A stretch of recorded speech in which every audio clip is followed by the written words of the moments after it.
இன்னைக்கு எதுக்காக வந்திருக்கேன் அப்படின்னா நாம எல்லாரும் குழந்தையா மாறப்போறோம், குட்டி பிள்ளையா மாறப்போம். குட்டி பிள்ளையா மாறணுமா என்னமா? மாறணுமா என்னமா? குட்டி பிள்ளையா மாறணுமா என்னமா? மாறணுமா? சிரிச்ச முகத்தோட இருக்குமா? இருக்கணுமா வேண்டாமா? வாய் விட்டு சிரித்தால் எங்கே போகும்? எங்க போகும்?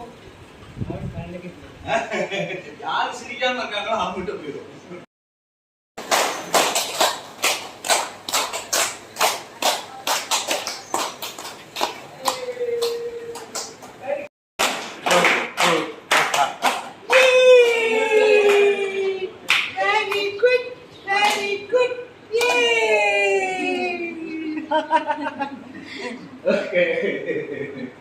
சில பேரு என்ன சிரிக்க பார்ப்போம் அப்படின்னு சிரிக்கவே மாட்டாங்க.